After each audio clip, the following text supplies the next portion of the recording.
Greetings of the day. Myself, Kashiraj Kalshetti, working as an assistant professor in Electronics and Communication Engineering Department, Madanpalli Institute of Science and Technology. So today I want to discuss the topic that is related to the digital electronics, that is Quine Mccluskey Minimization method. So we'll see the these are the overview.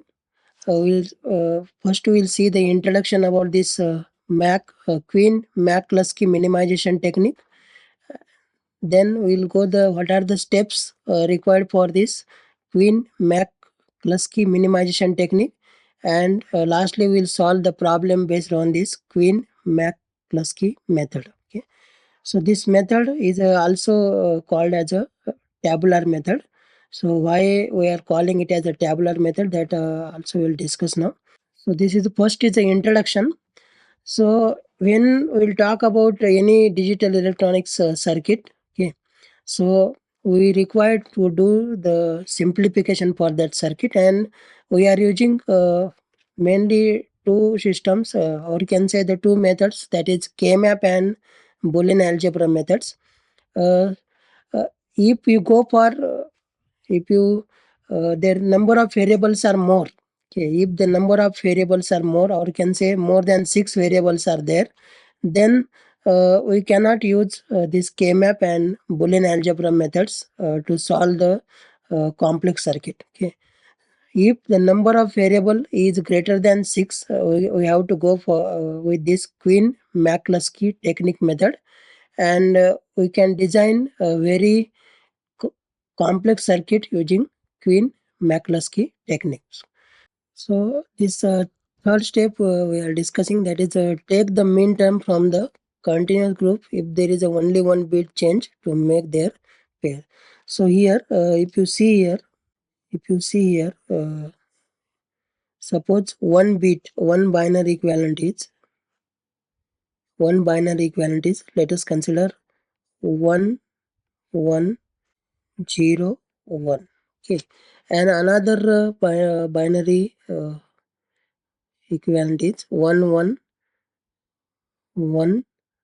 If another binary equivalent is 1 1 1 1. Okay, so these two bits are there. So one is 1101 and another is what? 1111.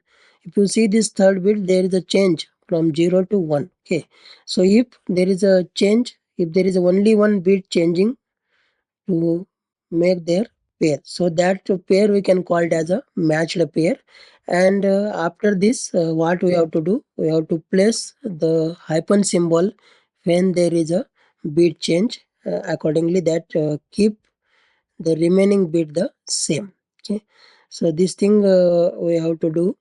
Then step number 5 is what? The repeat the step 3 and 4 until we will get the prime implicant. So we'll discuss this what is this prime implicant. So prime implicant is nothing but when we are making suppose we are considering here the 3 variable K map. Okay, suppose we are considering 3 variable K map.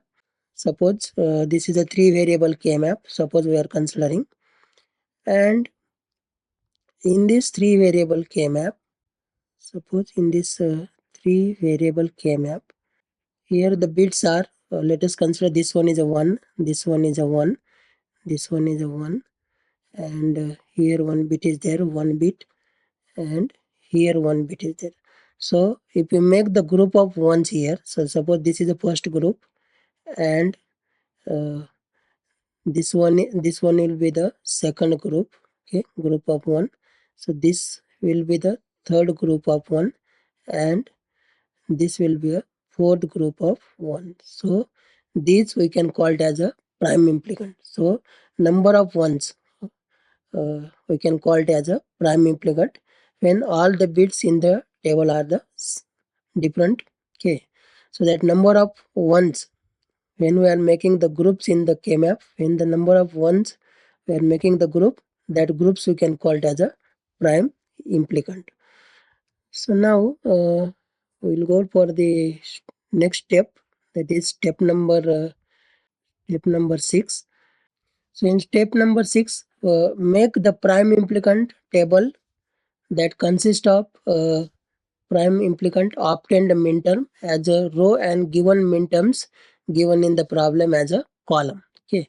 So when we'll go for solving this problem, we'll come to know what is this. Then place 1 in the minterm which is covered by the each prime implicant. Then next one is observe the table if the minterm is covered by only one prime implicant, and then it is essential prime implicant. So essential prime implicant means what? When we are talking about, let us consider this again. We are considering this 3 variable K map. Okay. So suppose this is a 3 variable K map we are making here, and let us consider this one.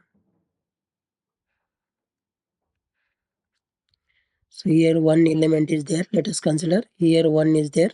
Okay, and can make here one. Okay, and here one. Suppose now when we'll make the group of ones, so we are making this one is a group 1, and this one is a second group of 1, this one is a third group of 1. Okay, so here when we are these 3 groups are forming, so we are calling it as a prime implicant, and the min term which is not covered by the this prime implicant, okay, that we can call it as a essential prime implicant. Okay, so that we can call it as a essential prime implicant. So here total prime implicants, here the total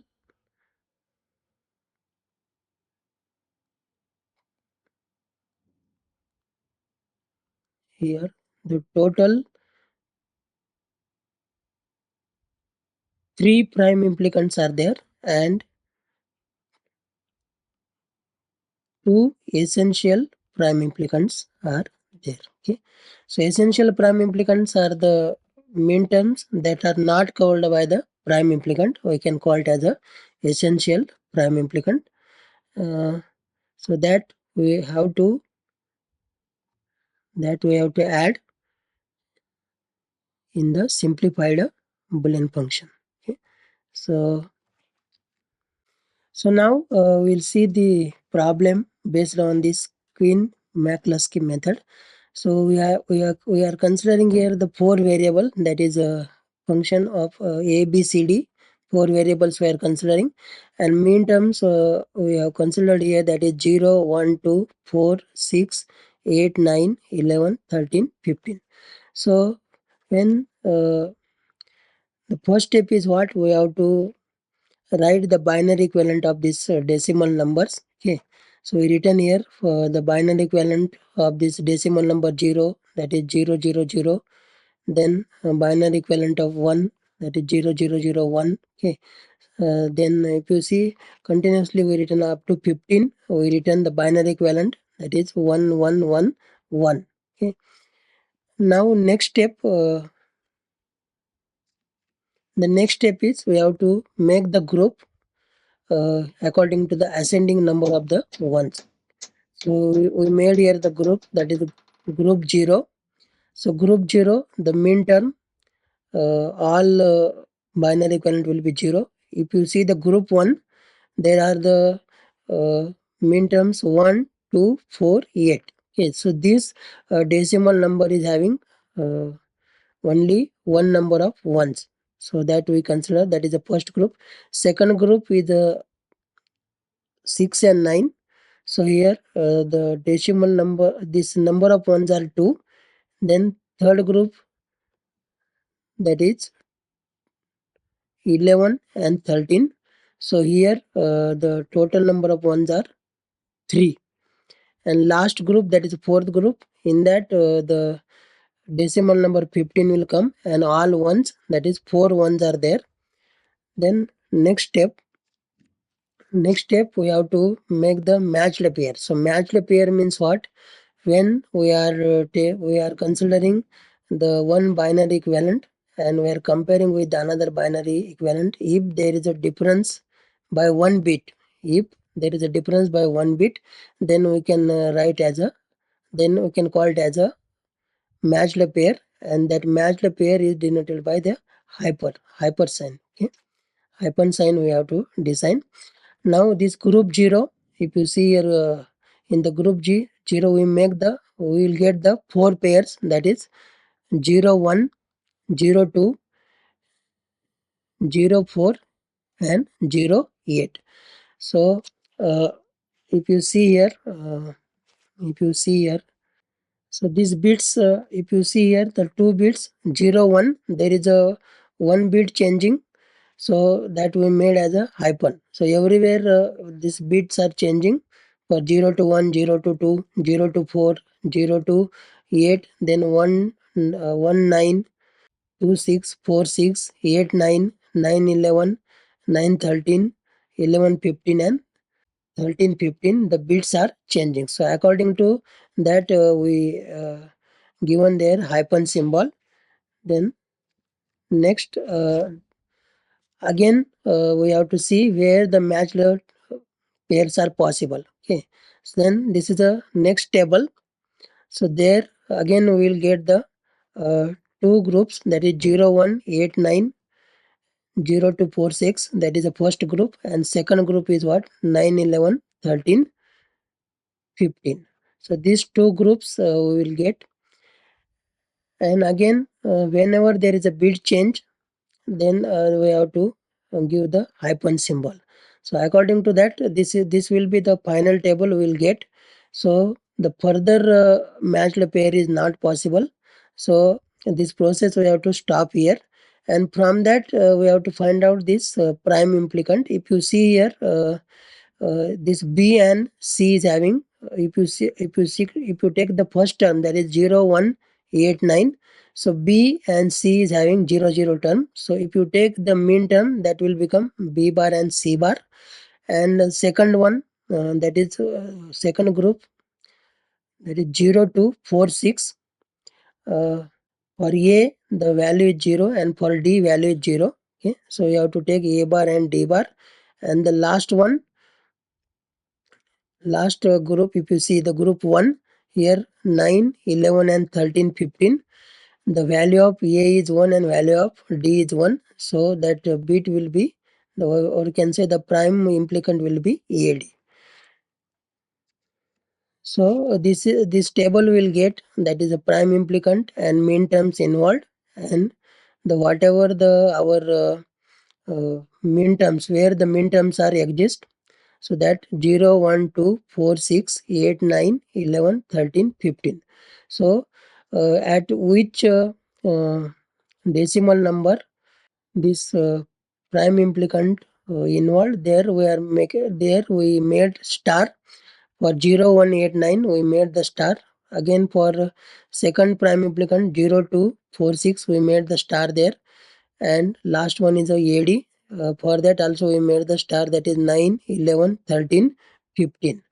So this from this we'll come to know that the simplified Boolean function is B bar C bar plus A bar D bar plus AD. So this is what how to solve the problem based on the Quine Mccluskey method. Although we can also call it as a tabular method, because whatever the format we used here, that is what in the form of table. So we can also call this method as a tabular method. Okay, thank you.